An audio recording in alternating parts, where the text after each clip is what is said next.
Okay, we good?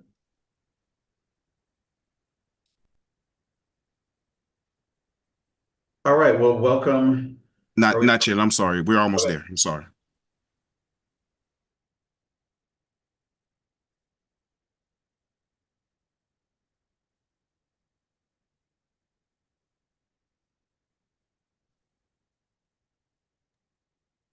All right, now we're good. We'll call this meeting to order. I hope everybody's enjoying this afternoon's heat wave as the sun is out. Um, I think we'll probably have a fairly brief meeting today. I did just get off the phone with Mr. Carroll, who was calling me from somewhere deep in the heart of the state capitol. Our update last week was that there were some hearings in the House. The one was House Bill 1889, which is the open enrollment bill, which is back for its third year. I did provide written testimony. Mr. Carroll also provided some testimony. Um, there were about 60 people who testified against. There were four people that testified for. All of them who testified for were paid lobbyists. The bill did not yet pass through executive session. It was scheduled for a hearing tomorrow. That hearing was canceled. The one thing of concern from our perspective is they are stripping out um, all of the protections that it had for our school district. So initially, when the bill was um, the bill was introduced both last year and this year, it's actually in its third year, there was provision which we had lobbied for that school districts who were under a desegregation consent order would be able to, on an annual basis, certify that open enrollment would or would not contribute to additional segregation if the school board indicated and found that it would add towards segregation, then we would be omitted from the program. That's how it began. That was taken on the floor last year. Of course, the bill didn't pass. This year, it was taken out in a committee substitute. There's a cap on the program of 3% enrollment annually can participate in the open enrollment. They added a smaller cap for basically St. Louis and Kansas City along the same provisions to 1%. That again was taken out at the direction of the school privatization lobby, which controls the House Education Committee in essence. So they're still working on that bill. It has not yet passed, but the committee substitute took all those protections out. And that was the gist of not only my testimony that I provided on behalf of this committee, that it was most likely illegal, would lead to additional litigation, but certainly uh, would harm the desegregation efforts over the last 50 years in the city of St. Louis. That testimony was also other people testified to that same effect, and particularly the lobbyist for the Missouri NEA, who's very influential in terms of policy in Jefferson City. So that bill is still waiting to resurface. And of course, if it passes the House, it does have a tough road in the Senate, as all bills do this year. On that same day, there were two voucher expansion bills, one worse than the next. That still also hasn't passed. And then like I said, that committee has paused as they're still working on those bills. Tomorrow, there are three bills which relate essentially to charter expansion. The one bill is SB 814, which is from Senator Carter, which is a very interesting bill about the Education Freedom Act, allowing school districts essentially to opt out of any DESE requirements, which may sound exciting, but also would have possible repercussions on federal funding. So that bill's back, but I don't know if that has much of a future because it's going to be complicated.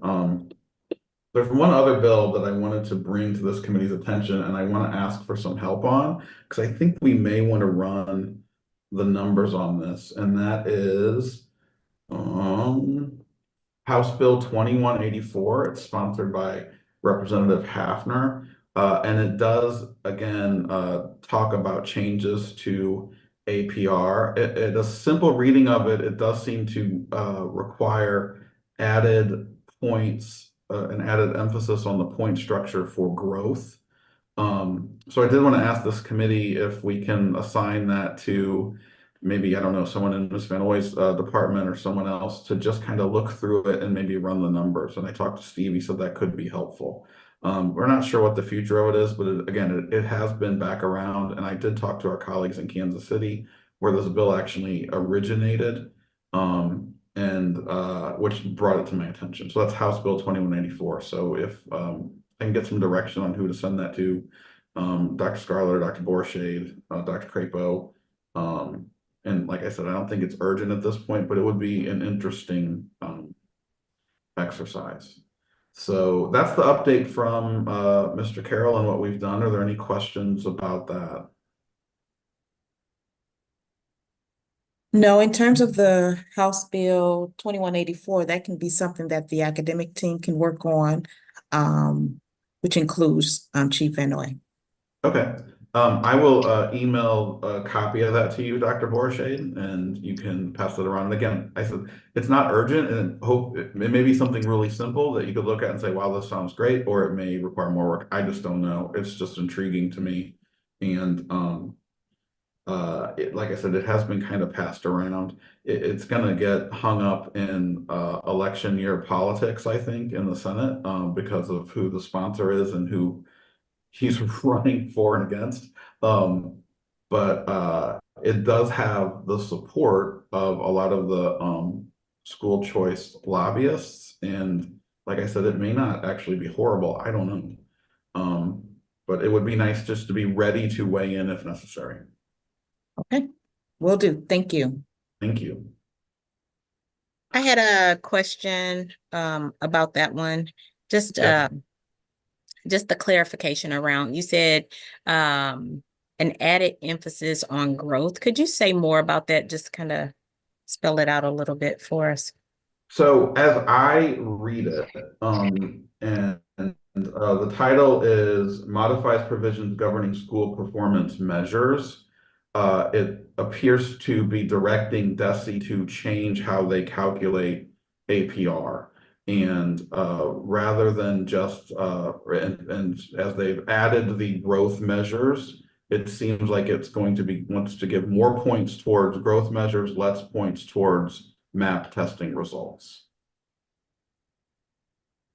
And I think it seems noble, but you know, there's always a catch. So I just want to see if there's a catch. Ms. Nolan, since you raised your hand and I see Tracy's on here too. Do you guys want to just give a quick update? Because I noticed that the parent day of action has been announced. Tracy?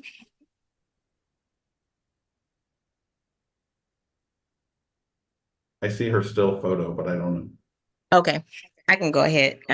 Okay, so the Parents' Day of Action, this will be the third year, and we're really excited about it.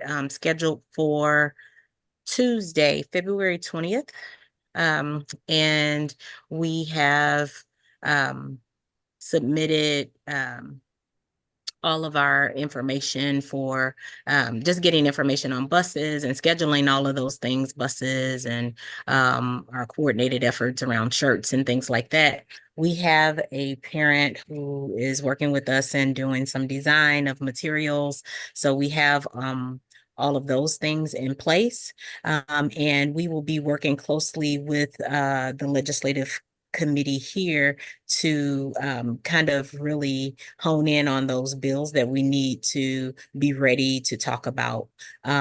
We've sent out correspondence to folks that have joined us in the past, and we're sharing out that information again with the parent community at large, to parent and caregiver community at large to join us. And so we've been getting some responses so far of people signing up to join us. And then yeah, we're just kind of we're off to the races. And so in the beginning phases, but wanting to make sure that we have those bills that we're going to be talking about with the legislators nailed down.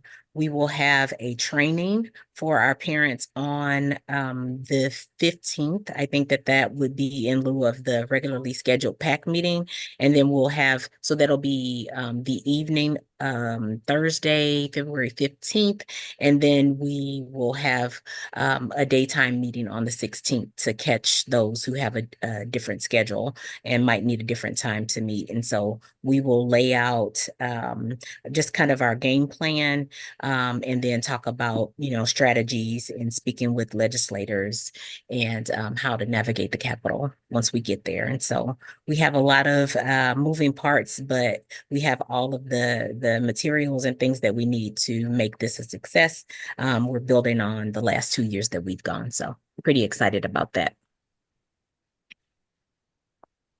Thanks, Gloria. I apologize. I was having difficulty with unmuting, but Gloria pretty much covered all of it. All I would add is if there are emails or calls that you would like the parents to make about any of these bills prior to the day of action, don't hesitate to let us know, and we will put out those calls to action and send those emails or submit testimony or whatever you need us to do. No, I thank you. would also, Oh, go ahead. I would Sorry. also love for family and community engagement to be able to support this effort. So let me know what we can do.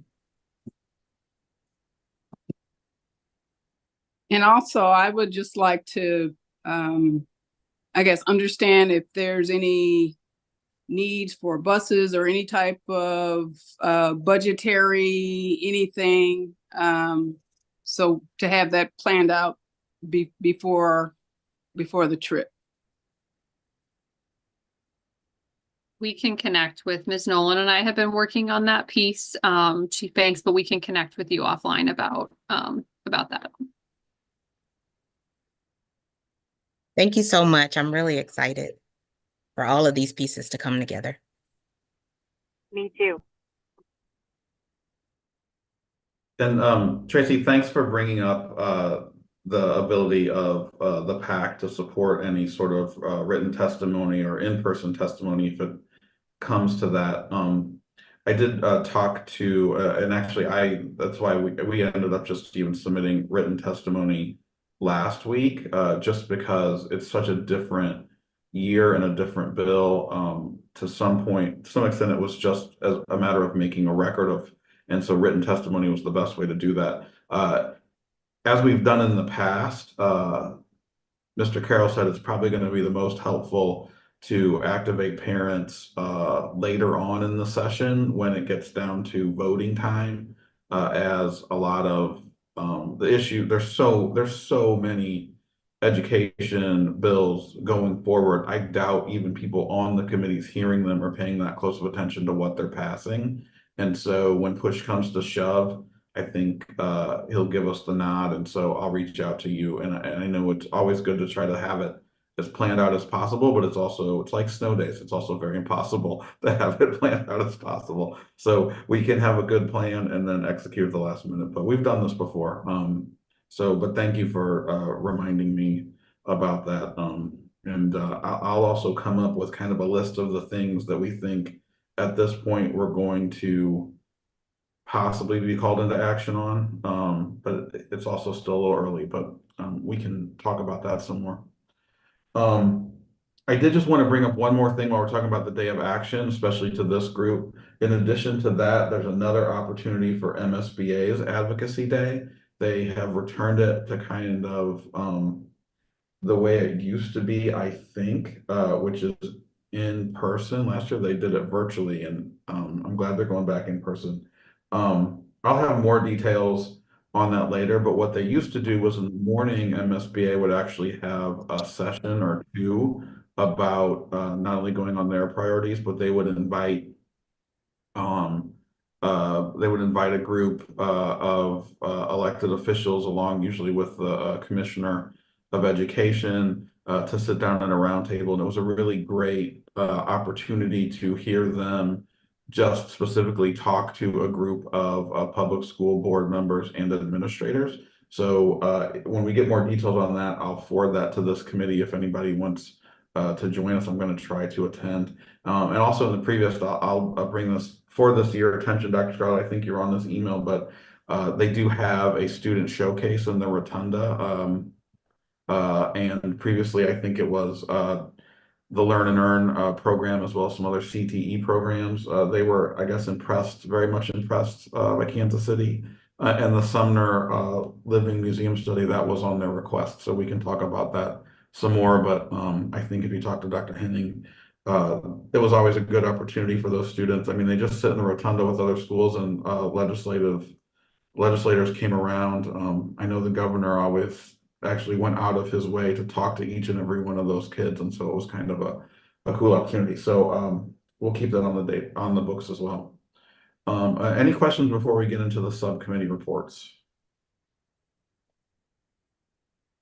Okay, well, I unfortunately do not have my list in front of me, and I don't remember whose subcommittee is what, but I'll start with Dr. Borishay, because once again, she turned in homework. And I haven't read it yet, but I'm sure she'll get an A+. So do you want to start, Dr. Borishay?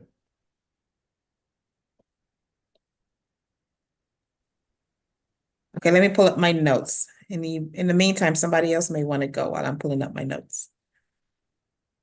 Would somebody else like to go?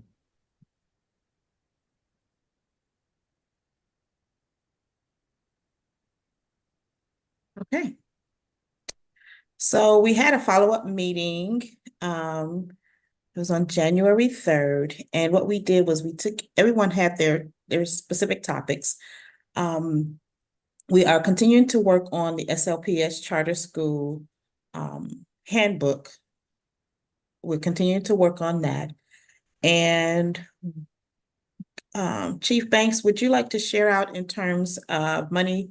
The question was raised that once the money runs out and the state can't pay, will they try to make St. Louis Public Schools pay?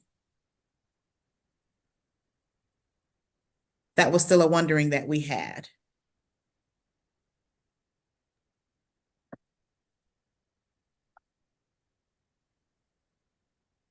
Let me see if I can get you off mute. Nope, I don't own the meeting, so. Well, that's a question that we're still wondering about.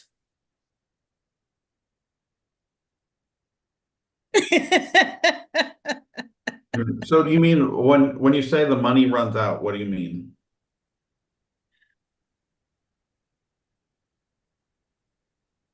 When the state can't pay charter schools and their philanthropic arms, their philanthropic organizations decide that they don't want to pay anymore, what happens? Okay, I figured out how to get off of mute, but Okay. I wasn't at the January 3rd meeting, so I'm not sure if I fully understand the question. So are we talking about the funding formula? Yes. Does it change? And when it changes, if it changes, and the state runs short, and the philanthropic organizations decide they can't support, what happens is what we were asking. Well, it's not like the philanthropic organizations fill in the gaps for the funding formula. So when the state runs out of money, basically everybody takes a cut. So they just start to really short pay everybody. Now, if you're talking about the funding cliff versus just the general formula overall, again, I apologize, I wasn't part of that conversation, so. Well, so what happens if regarding the funding cliff? Well, basically, when we kind of have had that funding cliff conversation over the last couple of years, I think based on legislation, it was determined that, well, St. Louis Public Schools was not going to start paying charter schools, but that DESE was going to start making up that shortfall out of their general revenue. So, and I don't remember which bill that was. you know, House off Bill 1552. 1552. So I guess I anticipate that at some point that's going to rear its ugly head again, but we kind of dodged that bullet, at least for the time being, with the state taking over those payments. Okay. The other thing that has been of interest to us is the amount of work and time it takes to sponsor a charter school in terms of the visits, in terms of making sure that they are in compliance with facilities, visiting classrooms, interviewing teachers, interviewing principals. It takes a lot of work to sponsor charter schools. So we had that discussion. And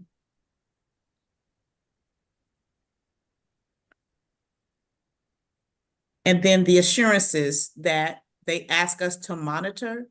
It's multiple pages. And we are still working with DESE to find out, is this something that we have to monitor, have to audit, or is this something that we collect to say that the charter schools have done and we just submit them to them? So we're still in discussion with those things.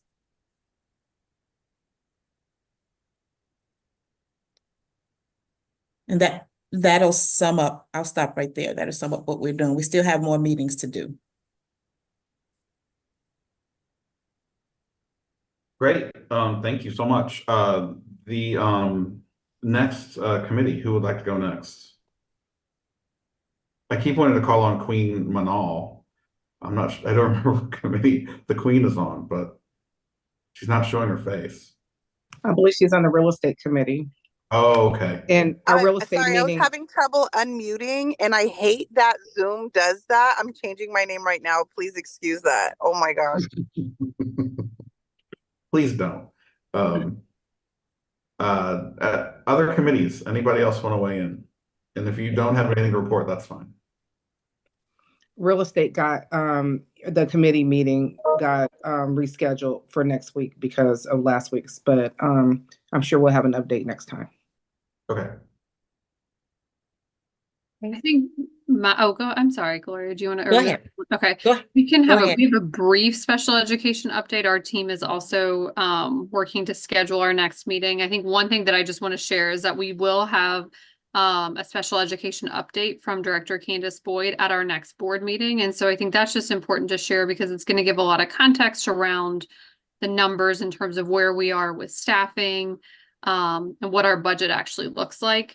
I know Chief Banks had a brief piece. I know you just got back from your trip and we're putting you to work already, but just one kind of brief update around special education. Well, I really just wanted to clarify when I spoke about the levy last time, using our current levy. You know, as I kind of talked about, we've been taking some voluntary reductions in our operating levy, which we could use, I guess, going forward, but that is certainly not, you know, like a slam dunk type of option that we could have kind of like reliable revenue going forward. There's certainly some risk with that. We don't know what assessed valuations are going to do and different things like that. So, you know, we might have to use fund balance because it would be more of an internal practice that we'd be using with our existing levy. And that would require a lot of planning. Again, depending on how the numbers shake out, we might have to use fund balance. We might have to reduce other expenditures. So I just wanted to kind of make that clarification.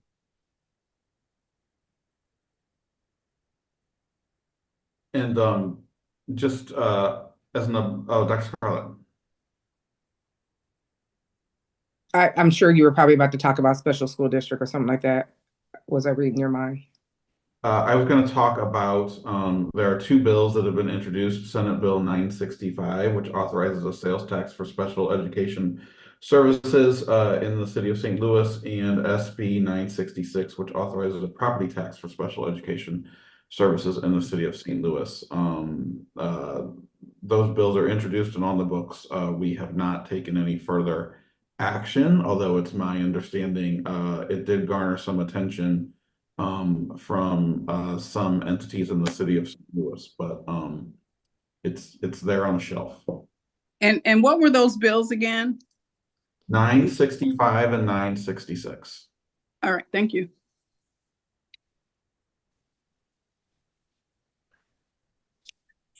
Mr. Davis, did you want to maybe share about perhaps some type of legislation pushing for SPED? Is that too premature to talk about that? Well, so those were the two bills that would authorize sales tax and a property tax. I read them a long time ago, and yeah, that's it. So all it does is authorize the Board of Education of Metropolitan School District to impose a sales tax for the purposes of funding special education services in the district, not to exceed 0.25% is the sales tax, and the property tax is authorize the Board of Education of Metropolitan School District to impose a tax on real property located in the district for the purpose of funding special ed services in the district, not to exceed 3 cents per $100 assessed.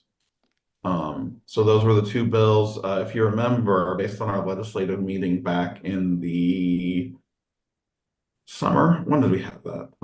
Dr. Scarlett, you were just a brand new baby. That was your first meeting. And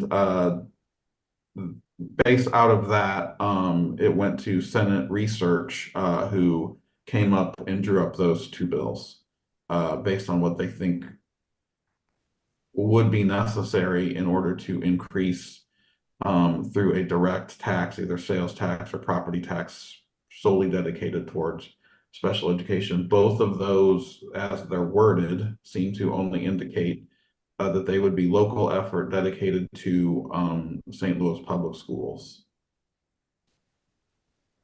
And I also was looking at the tracking of those. It looks like they went for their first read on the 1st of January. I don't know what came out of that, but I too was wondering, was it on the surface what it says, or if there was more to it?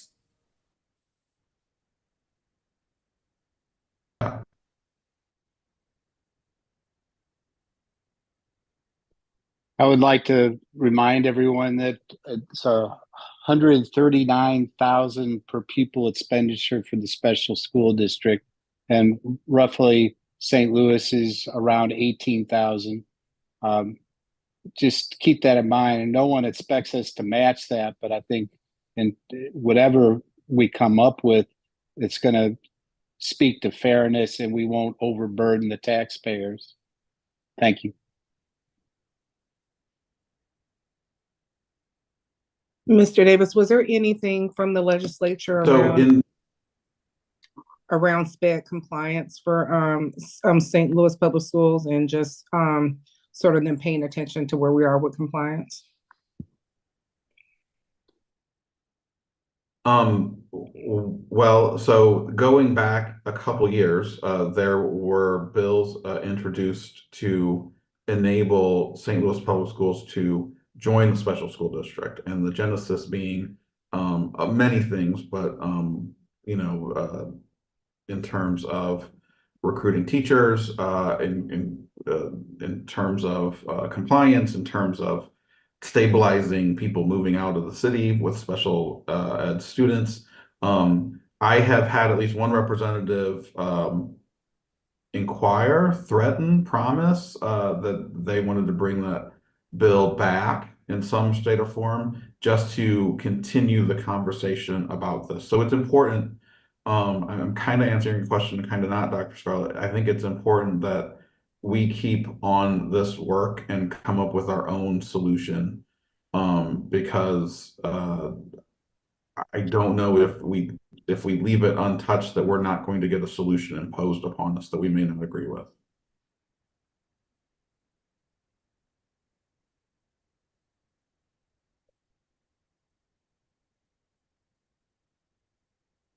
Chair Davis, we actually did meet. I just wanted the record to show. I know I got on rather late. but it seems like you all were kind of missing the Housing and Security Committee, but we did meet. We had a very productive meeting. I want to thank Miss Manal, Chief Manal, I was gonna say Queen Manal. I want to thank Chief Manal, Gloria Nolan, and Chief Dozier. We actually are really moving forward and fast and trying to identify what the plan would be and how to put a plan together in regards to the unhoused children within St. Louis Public School. There is a proposal that we're needing to work on to hopefully come up with some form of housing for our unhoused children, as well as resources within that facility. So it'll be more so utilized as a multi-use facility. There is a proposal that is needing to be completed and submitted before March of this year to Congresswoman Bush, who's asked. She's willing to provide dollars. I apologize, I did not mention Dr. Deidre Thomas Murray. She's part of this team as well. But there is funding available to go after the infrastructure aspect of those dollars.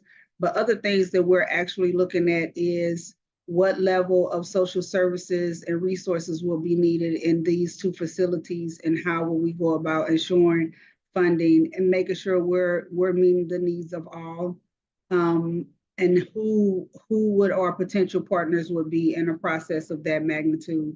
So we're kind of putting together a plan in an expeditious way. We know we don't have much time to get it done.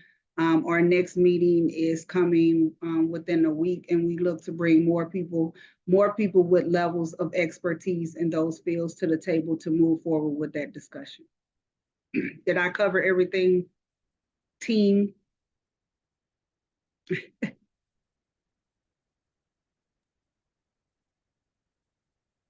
Well done. Thank you.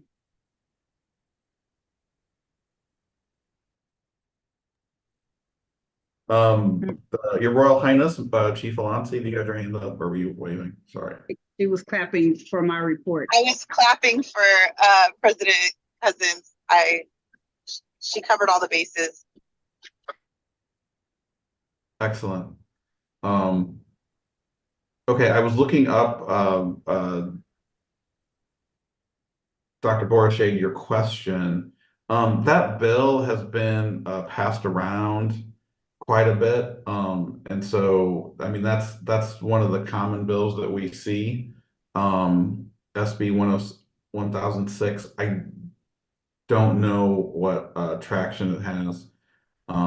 So in terms of things like forcing us to sell our buildings to charter schools, that's been around for a long time.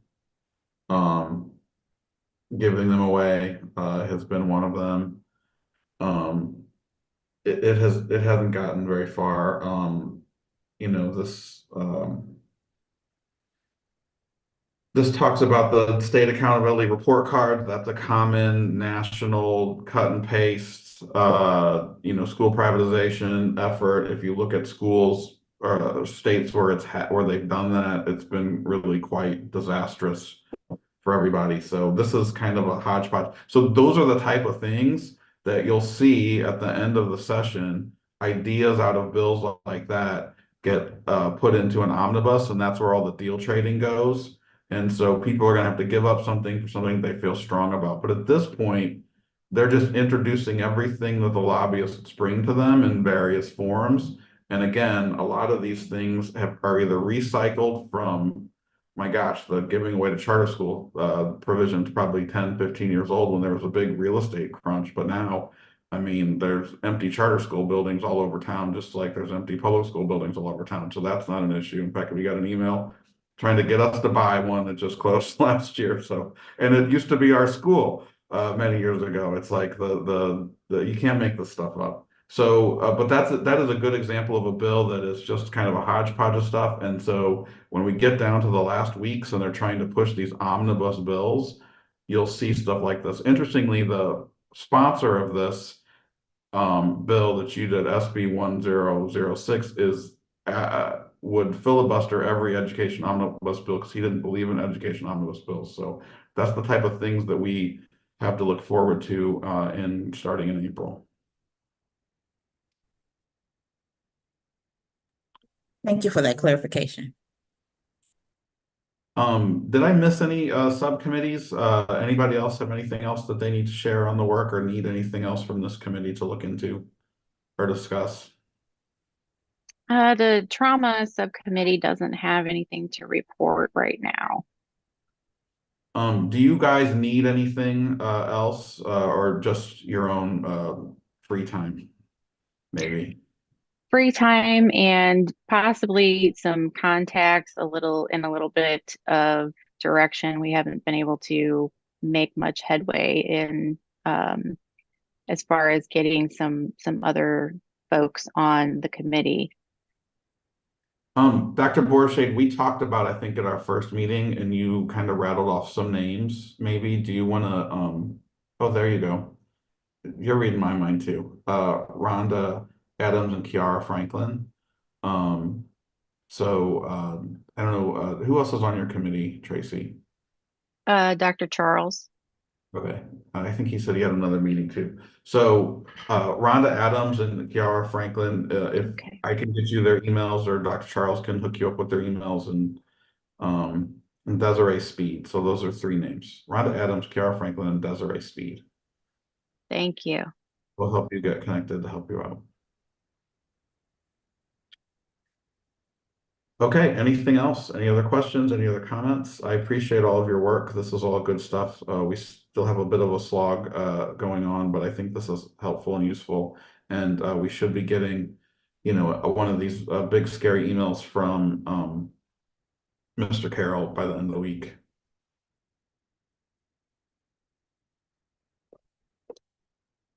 Okay, well then we will go ahead and adjourn the meeting. Thank you all very much. I need to look at my Can I ask a question before you adjourn? Was there a date set for the capital to go to Jeff City? yes, February 20th. February 20th. Okay. And then a follow-up date in April for the MSBA Advocacy Day as well. Okay. Anybody else? All right, great. Thank you all. We are adjourned.